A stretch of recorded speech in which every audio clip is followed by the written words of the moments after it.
السلام علیکم، welcome to my Urdu voice channel.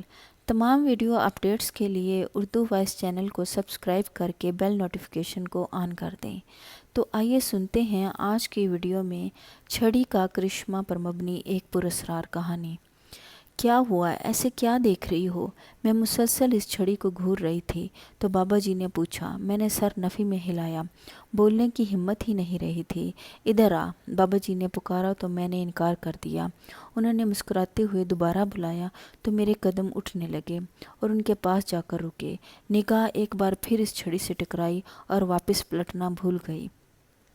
اس چھڑی کو دیکھ کر مجھے کچھ نہیں ہوا تو وہ کیوں چیخ رہی تھی؟ اگر میں اسے ہاتھ لگاؤں تو یہ خیال آتے ہی دل دھک سے رہ گیا۔ ہمت جمع کر کے ہاتھ آگے بڑھایا۔ ہاتھ ابھی چھڑی تک نہ پہنچا تھا کہ وہ کھانسنے لگی اور میں اپنی جگہ اچھل کر رہ گئی۔ میرا چہرہ زرد پڑ گیا اور وہ دیکھ کر مسکرائے اور چھڑی کو اٹھا لیا۔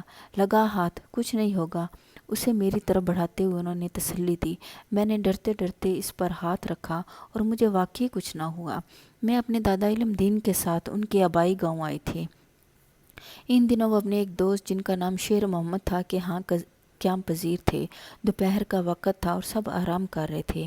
جب شیر محمد صاحب سے کوئی ملنے آیا وہ انہیں بیٹھک میں لے کر گئے۔ میں ان کے لمبے چوڑے صحن میں درخت کے پاس ٹہل رہی تھی۔ شدید گرمی کے موسم میں بھی درخت کی ٹہنیاں مجھے لہک لہک کر ٹھنڈی ہوائیں دے رہی تھیں۔ یکلخت چیخنے چلانے کی آوازیں آنے لگیں۔ ان آوازوں کی سمت سفر کرتے ہوئے میں بیٹھک کے پاس رک گئی۔ دروازہ کھلا تھا اور اندر جو منظر تھا اسے دیکھ کر میرا دل زور زور سے دھڑکنے لگا۔ ایک اجنبی آدمی حواس باختہ کھڑا تھا اور سامنے بابا جی بیٹھے تھے۔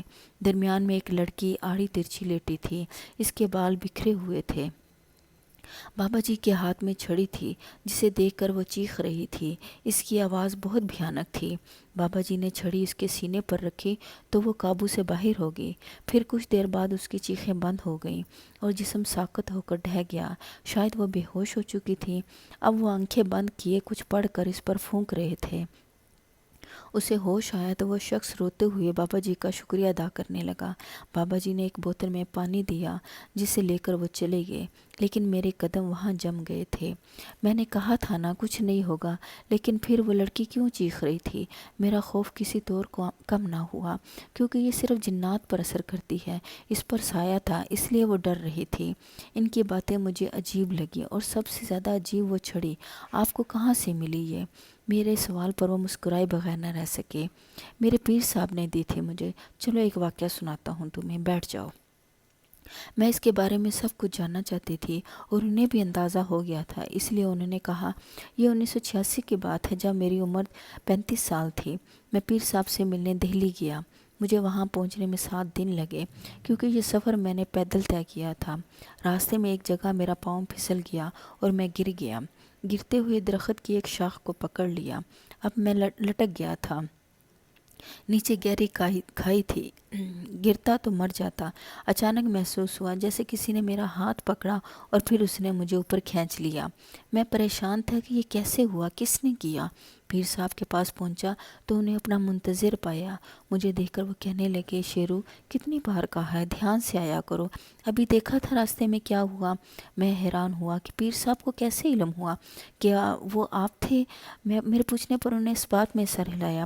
وہ چند دن بہت قیمتی تھی جو ان کی رفاقت میں گزارے۔ پھر جب واپسی کے لیے پیر صاحب سے اجازت چاہی تو وہ غمزدہ ہو گئے، کہنے لگے کہ شاید اب ہم دوبارہ نہ مل سکیں۔ پھر انہوں نے مجھے یہ چھڑی دی اور کہا کہ یہ تمہارے کام آئے گی۔